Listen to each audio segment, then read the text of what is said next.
Okay, Krishnaji, the question I came up with is this. What do you think, or what is the power or the intensity that goes along with the immediacy, that illusions have such immediacy? In other words, why is it that illusion and what thought creates has such power and such immediacy?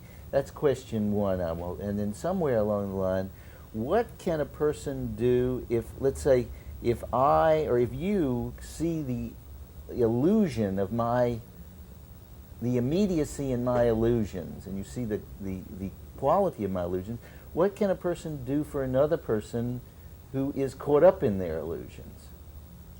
Those are two questions.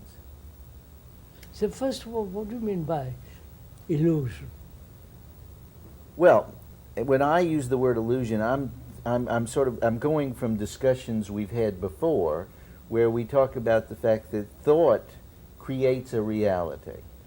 Thought creates illusion. Creates illusion. Well, and so therefore it is illusion, since it's making it up. So, and it has such immediacy. I mean, we all invest our thoughts with such intense needs. We've invested in security. I mean, what is that? This immediacy in illusion or thought? When you use the word immediacy, does it mean the urge to fulfill, the urge to do something? Yeah. I don't quite understand when you use the word immediacy, what you mean by that. Well, when I'm using the word immediacy in the sense of a reality, if I really feel that let's say this, that if I imagine, take it at two levels, if I imagine myself falling off a wall, I'll jump. So that thought and that imagination has immediacy, a intensity. If I have the thought that I must... Could we express it differently? Sure, go ahead. Yeah, I'm not getting the meaning of what you're talking about. Well, I'm really saying that we have thoughts that we invest with importance. Yes, let's stick to that. Yes. Okay. Yes. Now, what makes us invest it with such importance?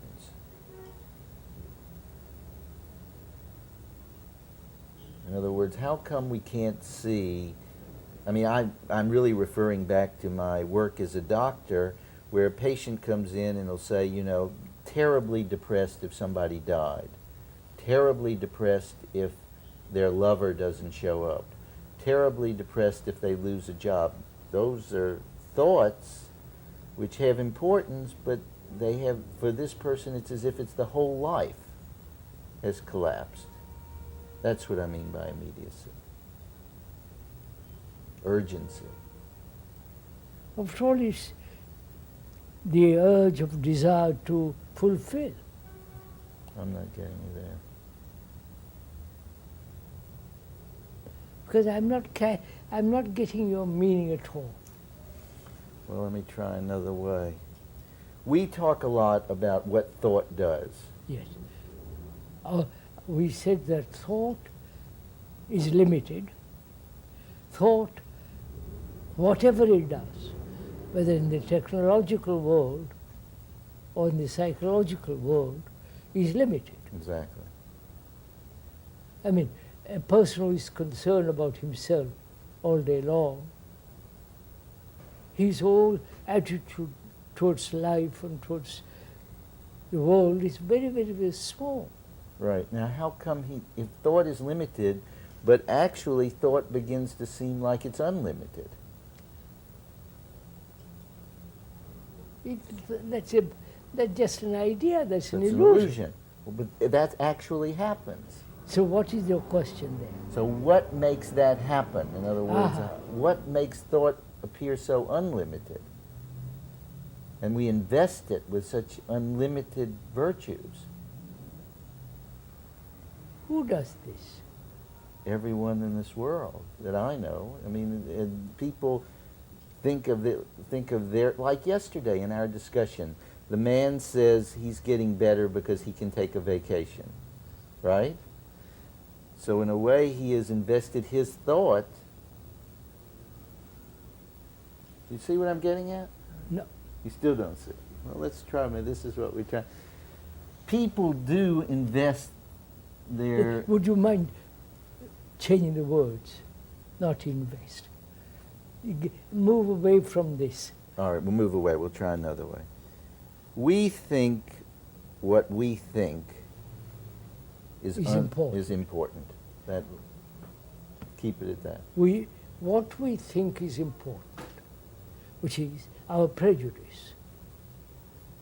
Our ideas. Our ideas, our ideologies, Exactly. our experience. We think that's important. Exactly. Now you're getting it. Yeah, now we're getting it. Now what is that? Now, not what is that. Why have they become important? But they start out important. No. Why have... I have an experience, suppose, or I come to some definite conclusion. Okay, all right. I've thought a great deal about it, read about it, talked to people, and I've come to a conclusion that's final. Right, right. In that finality, there is a certain sense of, at last, I've understood, this is what I must do, right, or not do, and proceed from there. Right. Now, what is the question? Put it from there. From there, the question is, how did it get to be that you think It's important. that it's important and that it's final? Because it has happened to me, and I have seen all the implications of it, all the implications of an accident or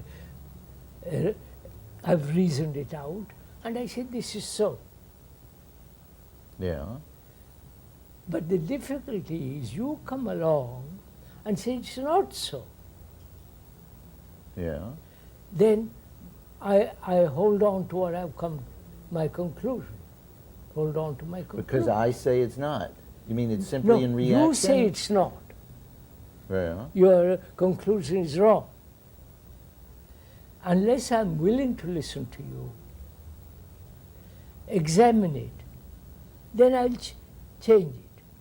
But if I'm not willing to listen to you, examine it, I won't change. I say that's what I think. Yeah, but before you already thought it was important, what you thought. Yes, sir, because it's happened to me. So it's me that's the issue. Yeah, because it happened to me. To me. So that you've invested me with importance. Yes, me becomes the important. Why? That's... your question now is quite different.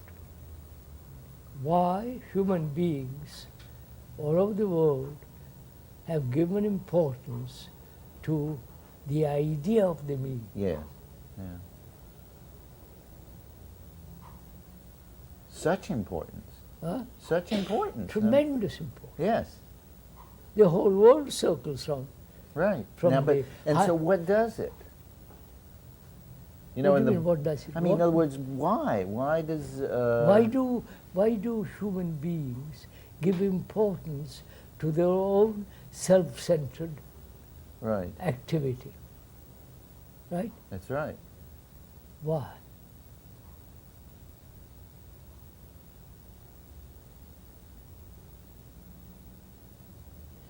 Is it because they think they are individuals,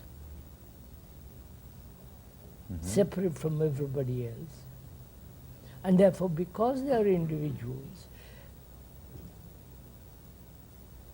it's like building a wall around oneself, right? And not let any other thing interfere with that. center. And that naturally then it becomes important. Wait a minute, naturally? Why naturally? Because that's the only thing I have. So having made this wall, then I'm taking in things that are building me up, so to speak. And therefore that's the only thing I have left it with me. So because I've made this, Not only because of that, right. but because I've, through education, through religion and so on, my brain has been programmed to think I am an individual. Right. And being an individual, I must protect myself against you, against the environment, and so on. Right, right. So, in the act of protecting myself, it becomes very important. The act becomes very important. Right, right. And that makes, so what you're saying too is that therefore all of these illusions that I build up Spring from that. In other Yes. words, it's necessary like getting more evidence. So it's really, why does this happen, this me? I wouldn't put it why. Why put it around the other way? Yeah, it's not. Why has humanity, human beings all over the world,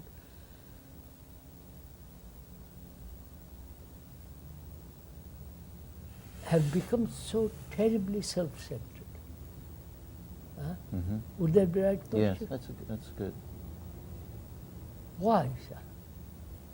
From your training, from your analytical point of view, Mm-hmm. as a doctor and psychotherapist and so on, why do you think they have given importance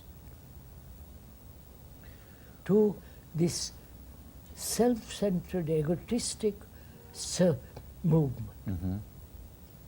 which is actually separative movement, Separate, right. which is divisive movement? Mm-hmm. Why? Well, I think that the reason is that that thought itself offers, thought simply appears in the brain. And that thought offers the security of the self, or the me. In So, other words, it creates the me. Yes, sir. Wait a minute. Well, I'm asking, after having created the me, which is the image I have about myself, Right. why have we given such importance to this? That's I'm asking I know you are. And my answer is, I hate to use the word security, but it seems that the me provides the security. Now there, I think, is a question. Why does the me provide such security, or seem to provide? Or is it that I am seeking security fundamentally, Yes, yes. and the feeling that all my activity must be within the area of my own experience, my own judgment, my own values, my own egotistic movement? Right, right. But it seems to me you're saying, No, you're going backwards there. No, sir. Look, sir, let's begin again. Human beings all the world over have built up this illusion that self-centered activity is a self-protective, defensive, aggressive, and one lives in that area, right? Right, right. And I know nothing else. But there must be some appeal or something inherent in us as human beings that this happens. In other words, that it's so quickly that you can take the young child and it happens so quickly. That this self-centered, it's literally like I gave you a shot of heroin and you said, I like it. And you say, I want more of it. And it's as if the happening of the self, the me, is like a shot of heroin. You get a little, and it's like immediately it just builds. You're addicted to it. It's really an addiction. let's look at it as an What is addiction. an addiction? The me. And the need for security is an addiction, and the me as like a shot of heroin which offers that drug. In other words, you are yearning for security. I come along and say to you, look, I'm going to shoot you up with a little me, and No, you sir. become, you know No, what I mean? Let's begin. I understand what you mean. Let's begin again. Okay, sure. Why do we seek security? Because we're insecure. So, are we insecure? Yes. Or we imagine we are insecure? You understand my question? I want security. I must have security. Physical security, clothes, food, and shelter, and so on. I must have a job in this rotten society. Right. I must have somewhere where I can be quiet by myself, with my family, with whatever it is.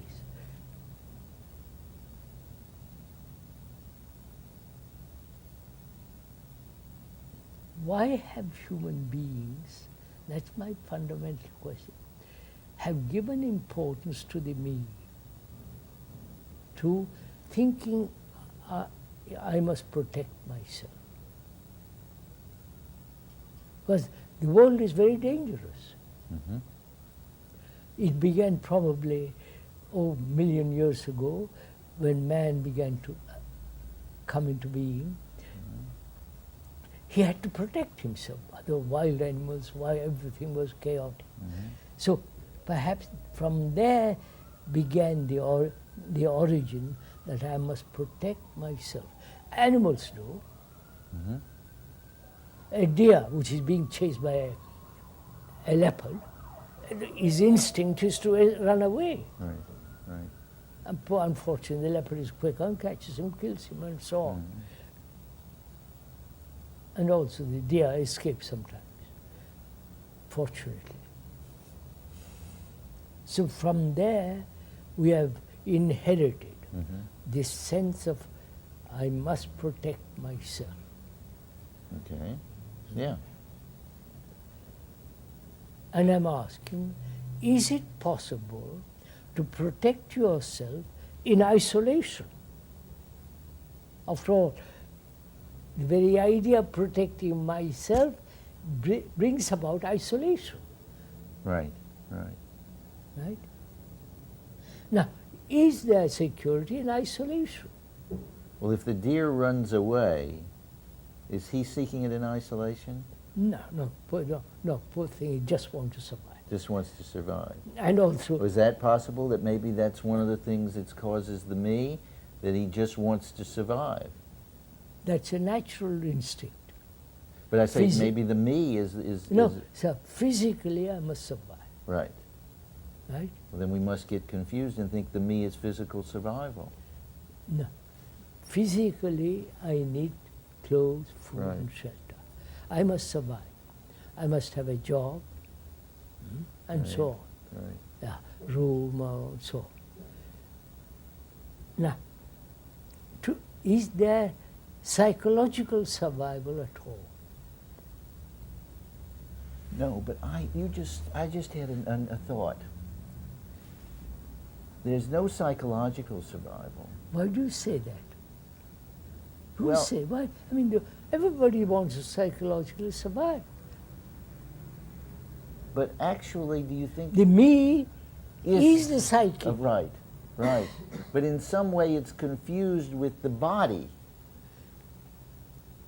Which is identified. Identification takes place because in identification I put out roots, Exactly. and having roots I feel secure, And you identify with your body. which is my body, Yes. my name, So I am my body. I body, am my name. I am what I'm doing, Exactly. and so on. But isn't that similar to what the deer is doing when he's running away? No, a deer doesn't think about himself.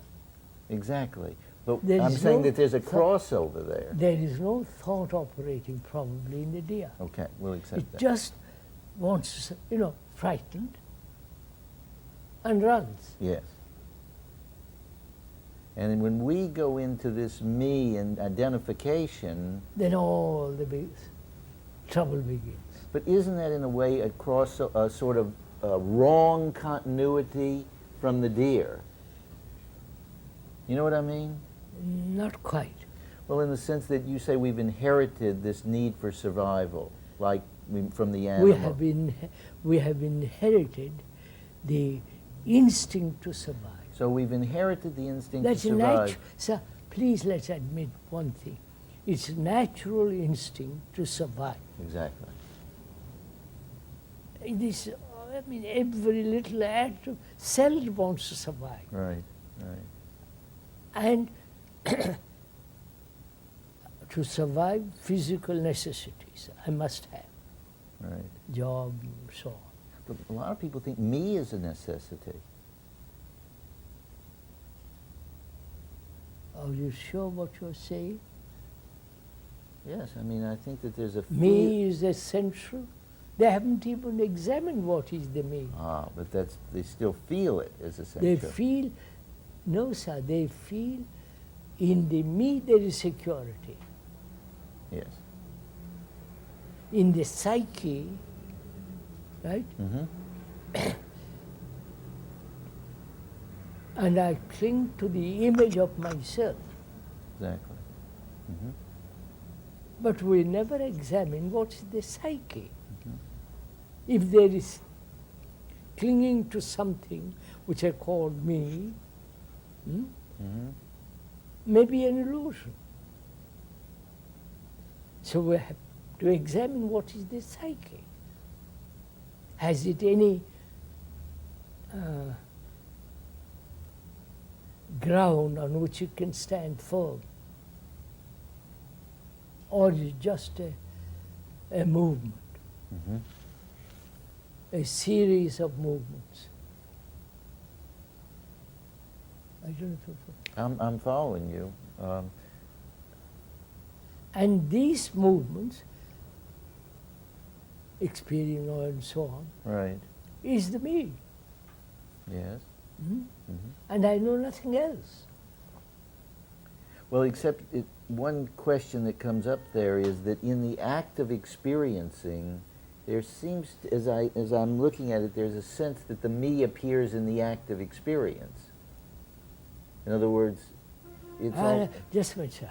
Just a minute, just a minute. Is that so?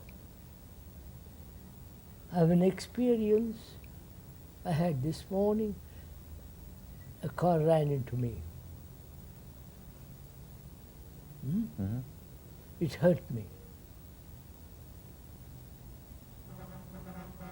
And the pain is registered. The accident, the pain is recorded Mm-hmm. in the brain. And I remember it. I'll remember it for a month or two. And so I'm very careful after that, Right. not to be run over, Mm-hmm. not be knocked down. The remembrance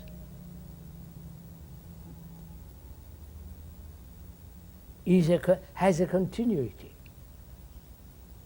That continuity is the self. The remembrance, Mm-hmm. I don't know if Yes. remembrance of things past, Mm-hmm. the incidents, the accidents, the pleasures,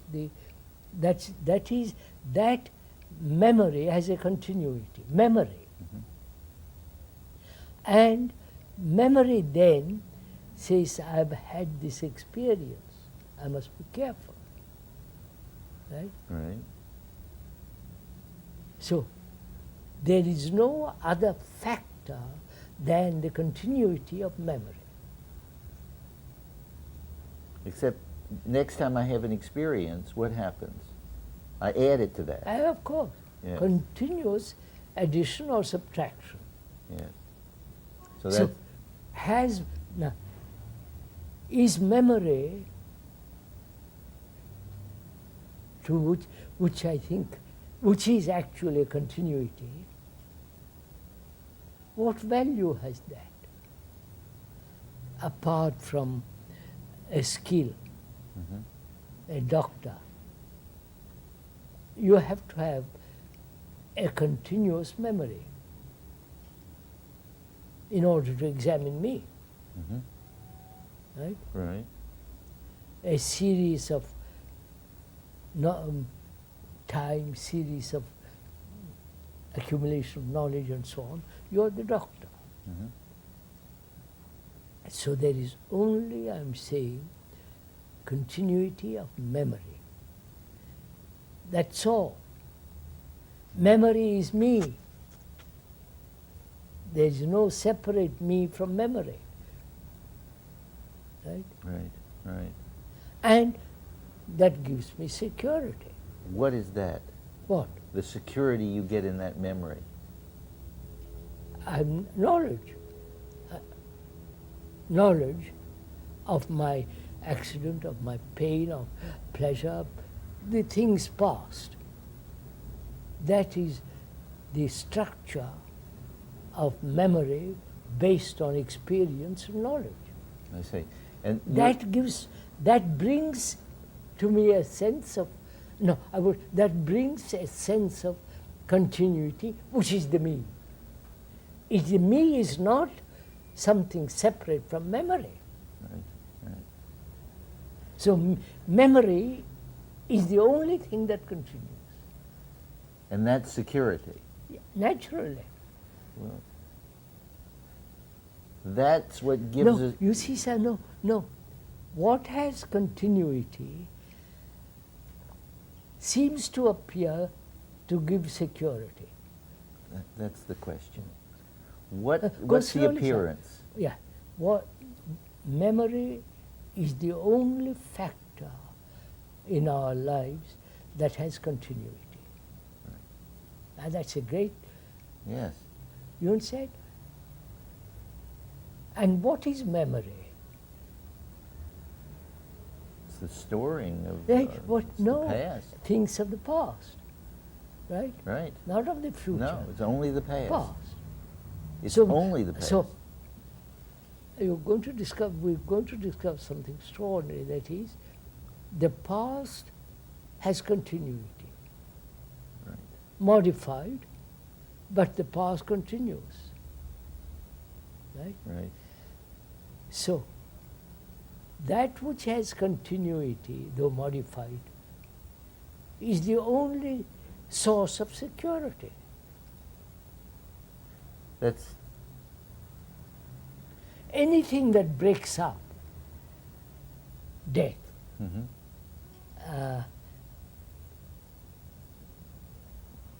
say death, let's take death, that ends that continuity. stops it. Yeah. So I'm frightened of it. Exactly. Anything that interrupts that. Continuity. Yes. So memory is the center of the psyche. And that memory has continuity, and therefore that which has a series of movements, similar movements, I feel safe. It brings a sense of safety, security. So memory brings security. Right. Right? And is that security? That's what I was going to ask. Yes. I don't know. It's And not how secure. can it Can't no, be secure. just see what we have done. Yes. We human beings want continuity. Yeah. And that continuity we find in memory, in remembrance, in the thing, the record in the brain that has continuity. And so there is not only a sense of permanency, and also great sense of security in memory. Right. Now, what is memory? To remember. Huh? to remember to keep to the right side of the road in America or in France, but in England, left side of the road. Right. To remember the address I've come to. So memory is something, go on, sir, investigate. Memory, yeah. Yes. Memory, See what is happening. Yes, yeah. Memory is put together by past incidents which are dead, gone. I have lost my brother, my son. They have gone, incinerated or buried or finished. But the memory remains. Yes. Memory is not the actual. No. The Gone. actual is the absence. It's gone. Right. That's the But actual. I've got to photograph my son on the mantelpiece. I keep on looking at it. The picture is not the brother, son. Memory is not the son or the brother. Mm-hmm. So memory is what? Always going back No, over. no. I've lost my son or brother, Right. my mother, whatever it is. And there is the picture of them on the mantelpiece to remind me. To reawaken the memory, No, right? yeah, I keep on thinking about Yes. it. Memory. We Exactly. keep to memory, Okay. not thought, for the moment.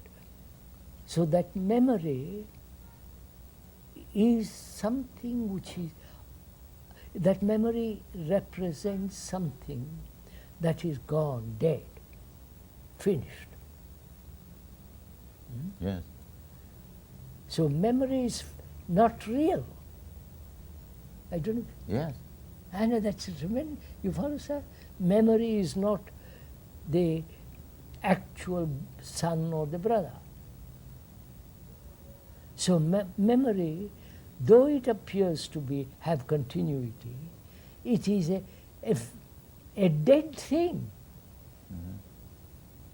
So I seek security in something dead. Yeah. No. Right? Yes. If my son or brother was living, I found security with them. Mm-hmm. I loved them, they loved me, I felt safe with them, they would protect me, they would see to my old age and so on. I'm safe. Mm-hmm. But they're gone, never to return. Right. But the memory of them remains, right? Mm-hmm. Which is memory of a dead past thing.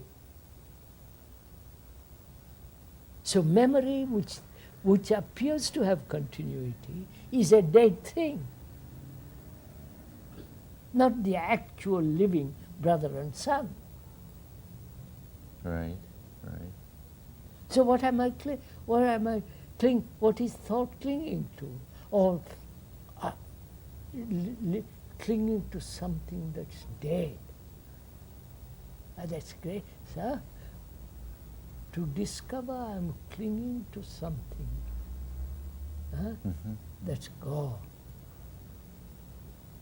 So much water on the bridge. Right. So there is no security in memory. Right? Right. But to find that out, we are unwilling to do that. There. What is that unwillingness? It's habit, tradition. I've been programmed for the last 2,000 years to worship a symbol called Jesus, or the Indian 5 to 10,000, and I'm stuck there. I think there's more to it, Krishna. Of course Let's there's go more. into it a little bit further. I've been programmed, but again, if I've been programmed in some way, I find it something holds it there. What holds it? Just That's- the program. No, I think it's more. Go into it, sir. That's what I'm- Just yeah. a minute. I have been programmed as a Dutchman. Our better, no, we'll take a Catholic because it's much more precise. I've been programmed for 2,000 years to be a Roman Catholic, to worship the symbol, the cross, to follow the rituals, to be baptized, to obey the Pope. And that's my conditioning. That is, the brain cells have been conditioned to that. Yes. Right? And my son or my grandson and grandson, I insist they be conditioned that way. Because I feel safe in a society which say we're all Catholic. Right? That program is memory. And when I say I'm Catholic, all the 2,000 years of memories is there. Right? Right. So I'm clinging, holding on to something that's gone, that has no validity. Jesus may not have existed, but we have invented the original sin, and you can't escape from it. Only somebody else can save you. I've been programmed to that. But you're doing it. I'm doing it because I'm an automatic machine where this is concerned. But in the business world, I am not an automatic machine. You But what understand? is it There, ab- I'm active, I'm changing, I'm moving. Yeah, you're giving up. You're not Giving up. operating on No. memory. But here you're operating with memory. Here I'm operating on tradition, on a program. On a program which has conditioned the brain cells. Right? But That's mechanical. you're doing So it though. I'm mechanical. The computer is mechanical. It's doing. It's producing. It tells you what to do. Is there anything that's making you do it? No, the programming itself is making me do it. Simply automatic. Of course. I don't know about that. It's So, something that just appeals wait, to you about just it. wait, sir. Just look at it carefully. I'm programmed as a Roman Catholic. And you are programmed as a Buddhist, let's assume. Okay. Neither of us are, I'm not programmed to be Catholic, neither of you Right. are Buddhist. But let's assume I'm programmed as a Roman Catholic, or I'm a Muslim, Islamic cult, and you are Christian, if you prefer. Now, I have been programmed for the last 1400 years to be a Muslim, to read the Quran, to follow it, go on my knees facing the West. I've been programmed. The program is working. And the working of the program gives me the security of the I am doing it, etc. And you are doing the same thing in a different way. Going to church every Sunday, genuflecting, obeying the Catholic hierarchy. Exactly the same thing in a different pattern. Right. So it is the program that is operating, nothing else. And if the program is operating, how could anyone not be in that program? She comes along, he comes along, Yeah. say, look what you're doing. Do you think they can hear? Unless, say, sorry, I won't listen to you. You're a heathen, you're a evil person, and shut you off, then of course you can't hear. But there is always, in an intelligent, inquiring mind, there's always a little spark of doubt. Right. And I see, that person tells me, look what you're doing. You are merely living on a dead memory, which is programmed. your life is mechanical. Your thinking is mechanical. Because you are fundamentally living according to a program. Even in the business world it is the same. Mm-hmm. Right? But you know, it's hard for a person to see their own programs. I mean, for instance, take a person. Let's take a more perhaps more practical thing. Take the businessman. The businessman is programmed to think in terms of making money.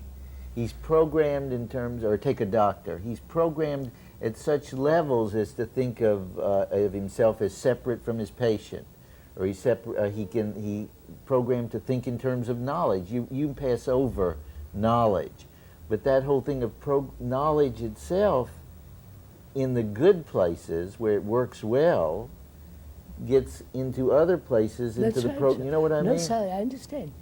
But if we both agree or see the fact that our whole psyche is being programmed.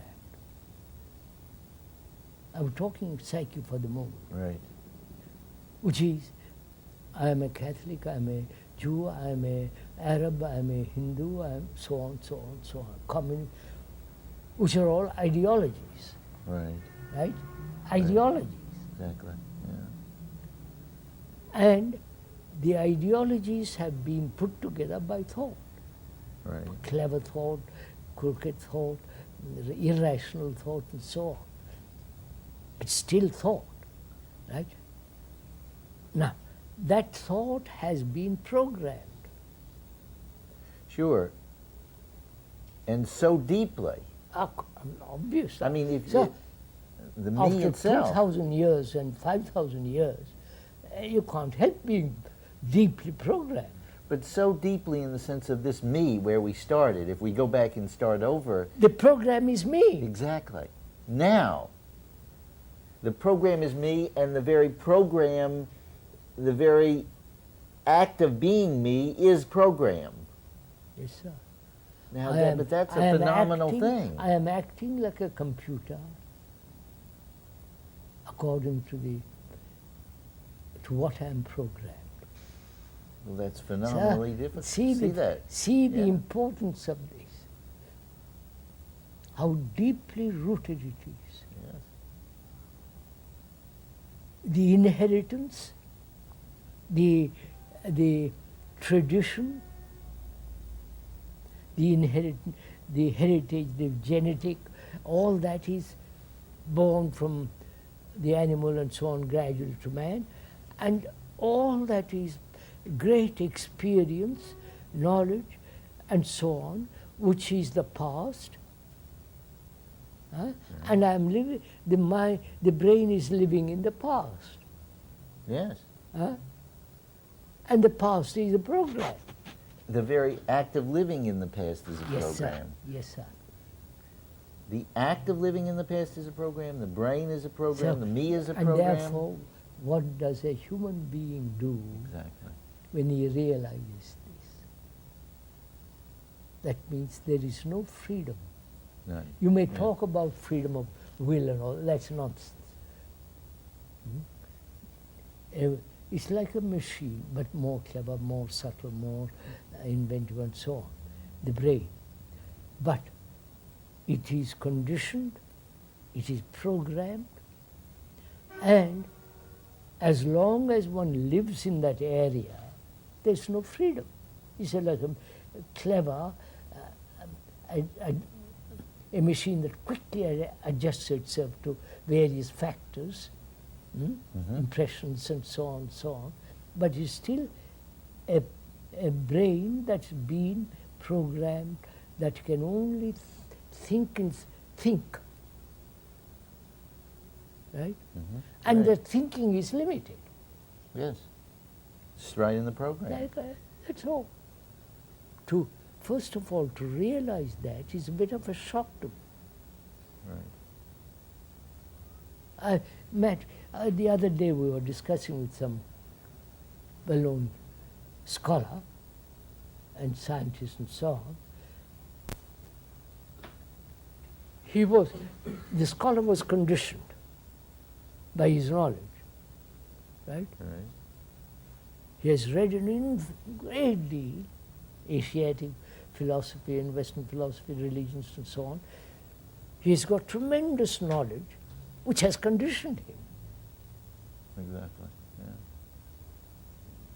So when you say, please, let's put aside all your knowledge about something, let's go into the whole idea of knowledge, how it binds. And What did he say? It took some time. He refused. And then he began to quote Bronowski and the others who said knowledge helps man to ascend.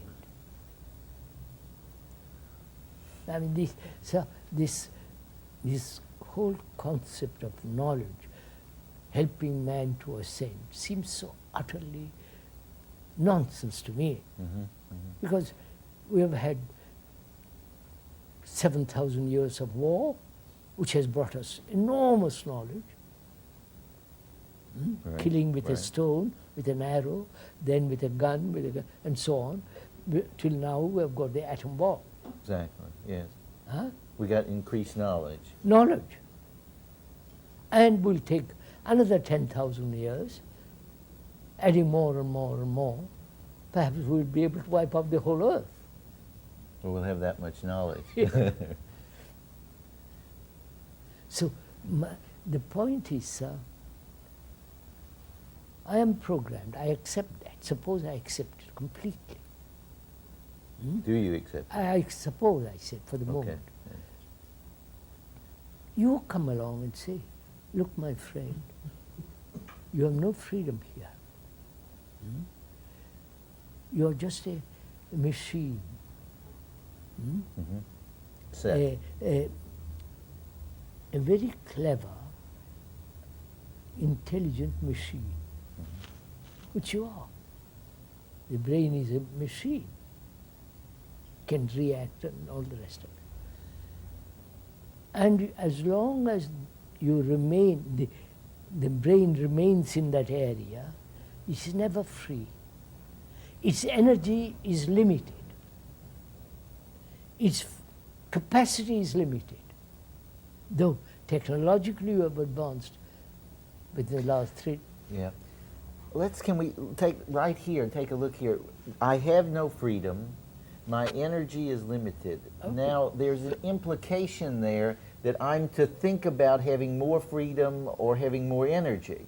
Or is there perhaps this perception of... When you think of the more, That's what I'm getting it's at. the same movement. Same movement. So it's my perception of my mechanization and my perception of the constriction of my energy that's at issue.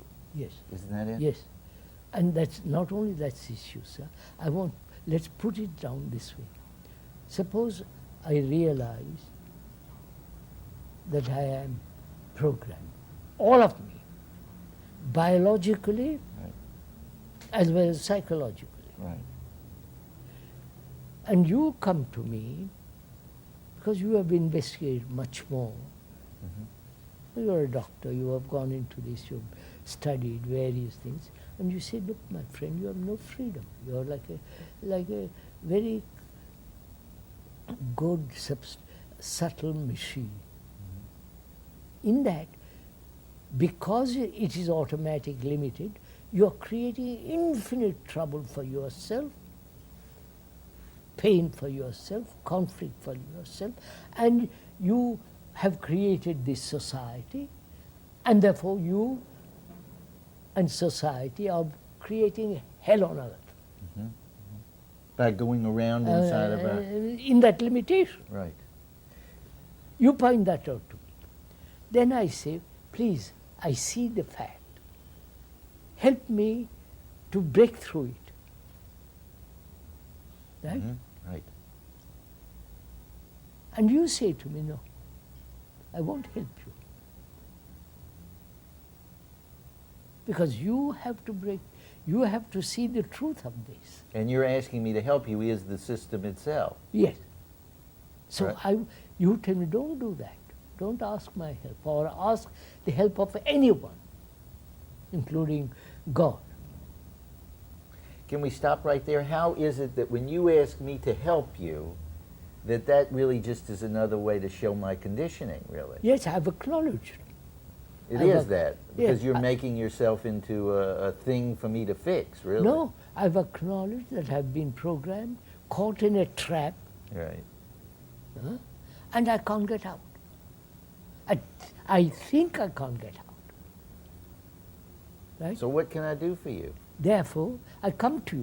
Wait, I come to you. You're a doctor, psychologist, psychotherapist, you're well known, blah, blah, blah. I come to you. And I say, please, so this is my state. I realize that which is, that if one lives on a dead thing, it becomes narrow, limited. And therefore, I'm creating conflict not only between me and my wife and society. I live in conflict. Right. Help me to understand the nature of memory, the programming, the root of conflict, and show me or help me to get out of this blasted hole. Right. That's what all of us are asking. Exactly. They go to church for that purpose, temples to prayers, right? Mm-hmm. Help me, oh God invented by thought, help me to get out of this. And nobody has helped so far. Right. After 10 million or 5, nobody has helped me. But I keep on praying, somebody will help me. Which is insanity, you understand? That is neuroticism. Well, what do you think it is, though, that the act of, what do you think it is about the program that breeds asking for help?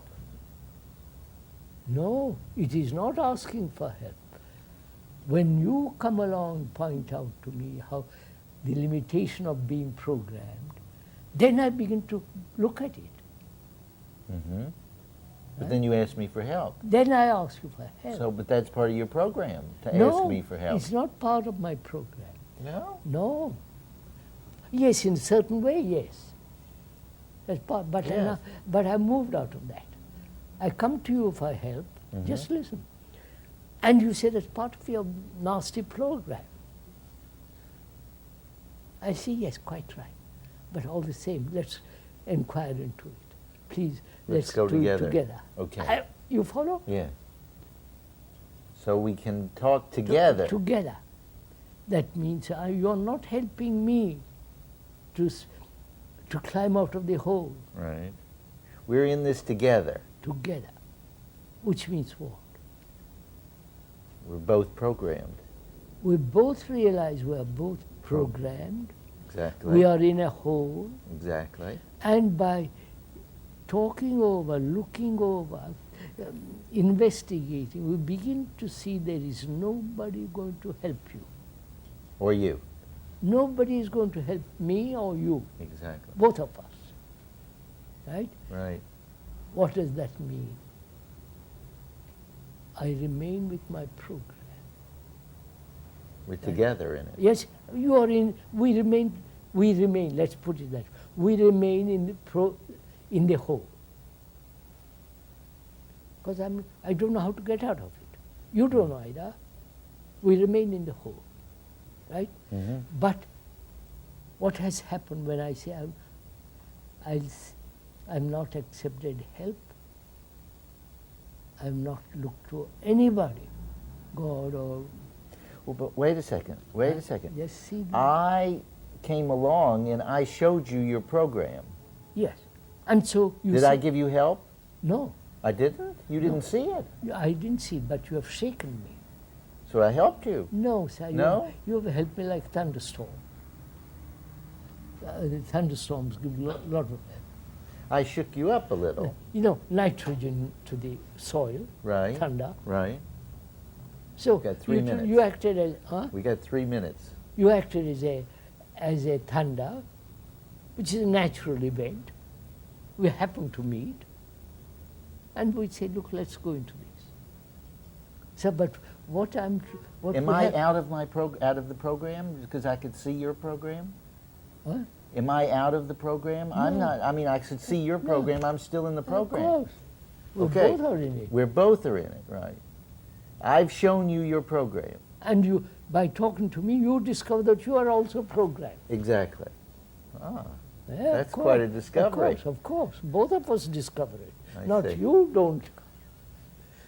not me. I have this insight, or I saw it. So, when I realize I'm programmed, the fact, Mhm. I realize all human beings are programmed. Exactly. Right? I watch it. It's so. All human beings are Of course. programmed. Mhm. Except those who say, sorry, I'm being programmed, I'm out. Not I. There is no, the brain is no longer conditioned. That's quite a long process that needs tremendous investigation, which is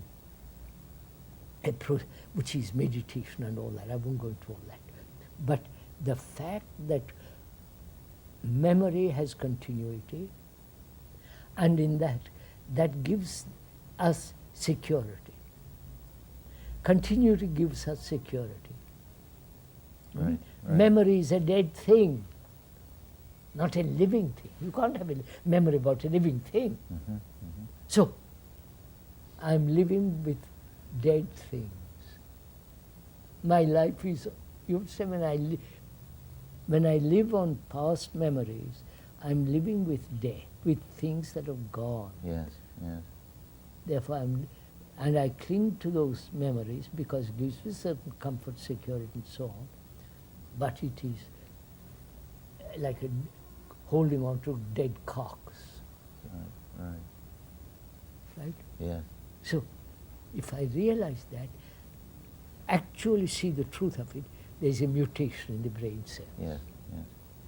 And there's a mutation between us Yeah, as we talk the together. brain cells are, and therefore it is possible to be free to totally climb out of the hole.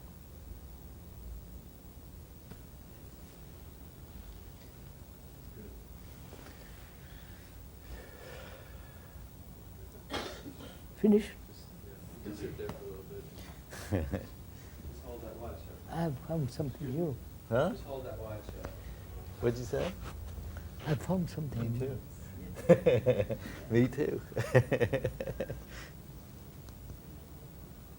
we're just giving them It's like something for it's credit. like Christmas, right? Presents. Listen, you see, We're just giving them a little tail. my brain is very selective. Selective memory. Very, very selective. All the things that have happened to me, gone. Oh, no, I think it'll be Literally gone. The record remains, Right. but not the content of the record. I don't know if you, Well, is it that the content remains, but the selective apparatus? no, sir, the other way around. I'm right, you just see me. You have to have memory to drive a car and cut it. All the things they did to me, which was recorded, that record has no depth. I don't know, Yeah, yeah. no yeah. feeling, no... No stickiness. That's too, Nothing stuck to it. that's too dirty. Right, right. So, the brain has now, I've noticed, I've gone into